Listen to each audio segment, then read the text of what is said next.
Alexander Volkanovski just put on an absolutely incredible performance against Yair Rodriguez. And Yair Rodriguez is no bum for sure. Yeah, Yair actually scared me coming into this matchup for Alexander Volkanovski. Yair, super dangerous on the feet with really good range. He did well against Max Holloway. A lot of people showed that, and Max Holloway eventually got takedowns on him, which was a pretty big thing surrounding this fight. So it was more of, well, Alexander Volkanovski standing on the feet, and how often will he go for the takedowns? And with my prediction that I made for this fight, I thought Yair Rodriguez was going to hurt him early. And I thought there was going to be like an adrenaline dump from Yair Rodriguez. He's going to get a little bit tired. Like he does kind of get tired in his fights. You saw it in the Emmett fight after the first round. He did get kind of tired because he was at such a high pace. And I figured that would happen here. And and that Alexander Volkanovski was going to be able to slow this down, be a little bit more defensive, and land some good strikes and mix in the takedowns. But that's not what happened here.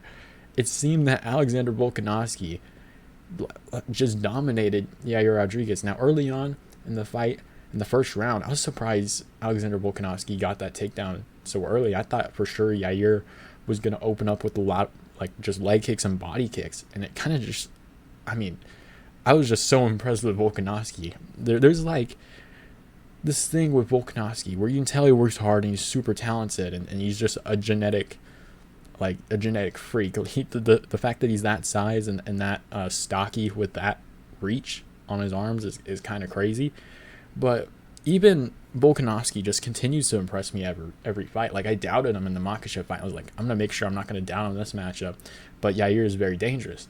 And he still just went on to have a hell of a performance. So in the first round, it was kind of a little bit more, I don't want to say peaceful, but it was a little bit more strategic from both sides. Yair was trying to figure out a way to get a kick, but I noticed that Alexander Volkanovski was like changing stances quite a bit, and as he was moving forward to Yair would have to change stances also, because I was like, I wonder if Yair is going to open up with a body kick. But Volkanovski, like once Yair would get in that stance, he would move forward and just keep like moving stances, so it was going to make it a little bit harder for Yair. And I think Yair went for a switch kick, and got taken down. I'm not too sure. Like when I saw the takedown, it looked like he moved his left hand and it got like stopped by Volkanovski or blocked, and he moved up the right leg and it got caught, and Volkanovski just put him down and controlled him for the rest of the round and landed some good shots of ground and pound.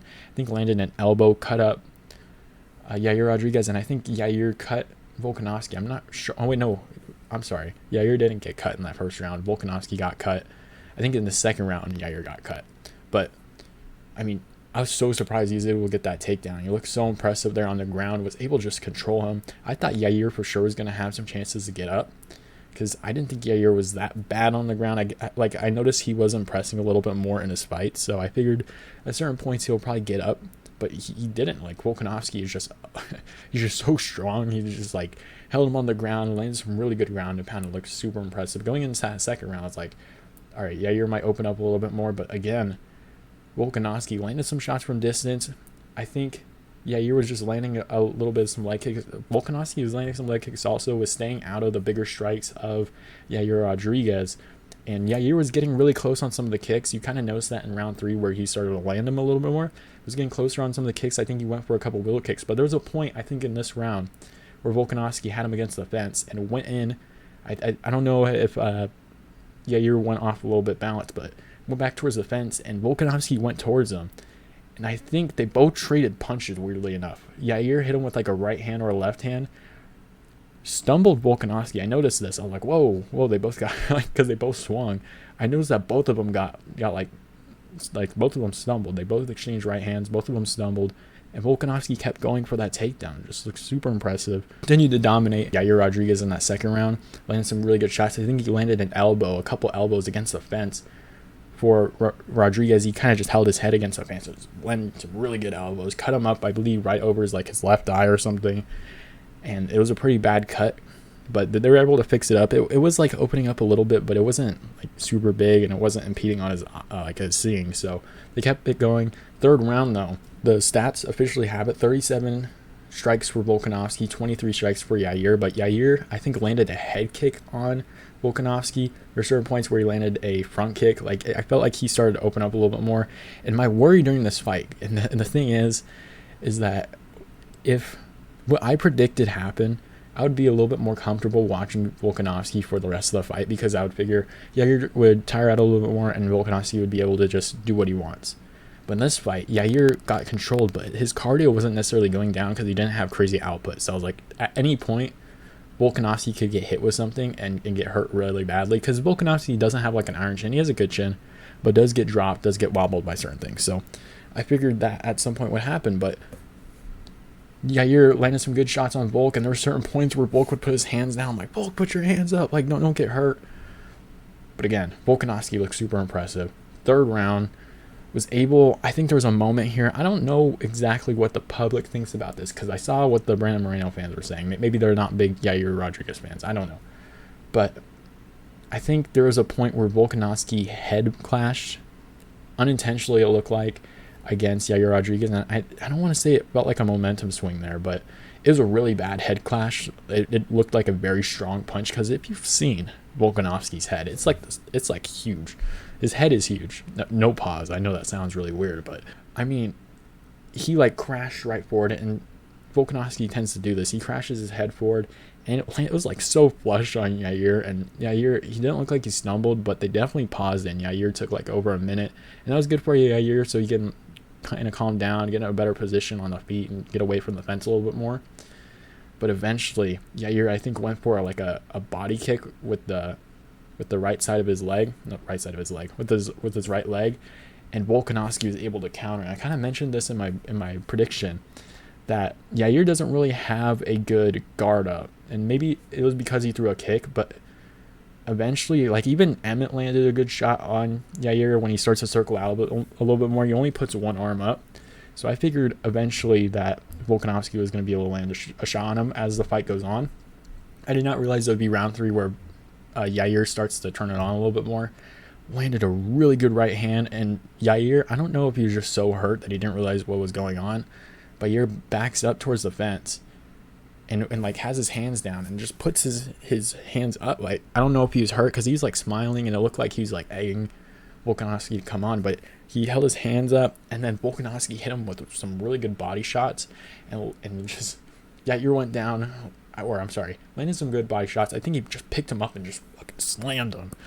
It's just like, Volkanovski's so different from this entire division. Like, the dude is an absolute monster. Probably featherweight GOAT at this point. Aldo does have a really good resume, so maybe it's a little neck and neck at this point, but you can argue Volkanovski as a featherweight GOAT. Popped him on the ground and pound, incredible win. What's next for Volkanovski? I don't know. Dana said straight up that Volkanovski can do whatever he wants. In all honesty, I would rather see Volkanovski the rematch with Islam Makhachev than that BMF title match. Like, I feel like the problem now with how the UFC scheduled these fights is that they scheduled them weirdly enough that, like, Whitaker, Duplessis, it was going to be a 9-week turnaround for Adesanya. I was like, okay, so if Whitaker wins, which seems like is the likely thing to happen going off of odds and who people picked, 9 weeks isn't going to be bad for, like, or I'm sorry, 9 weeks might be bad, might not be bad. He lives in that kind of area anyways. But then you can have, like, Strickland go in there, because Strickland probably deserves it a little bit more, because not necessarily saying that Whitaker has like a bad resume or anything, but I think it's just a new face in there. So you can put Strickland in there, and you can build up the Adesanya Whitaker fight. But like, you have the same situation with Volkanovski, and you have the same situation with the BMF title belt now. So the BMF title belt, there's a lot of damage probably going to be taking place in that matchup, and supposedly the winner's supposed to take on the champion. I don't know if that happens. I think this is even a shorter turnaround. Like, it's like 8 weeks or something to October. And I don't know if they're going to be ready for that matchup. I don't think it would be smart for them. And Volkanovski, I guess, has an injury, but it's not that big of an injury. It's going to be like a minor injury. So maybe they sneak in Volkanovski a little bit more there to take that matchup. I don't think it'll be too far away. I think it's going to be about 10 weeks, maybe 10, 11 weeks. So he's going to have a lot of time to prepare for that matchup. He's probably been preparing. You saw his wrestling against Yair. That actually looked incredible. And then, not that Yair's like some magician at to take down the fence and on his back, but Volkanovski looked really good. But I'd rather see that fight over the BMF title fight. I don't know what they do. Topuria's kind of just waiting for him. They had a little bit of a face-off at cage side.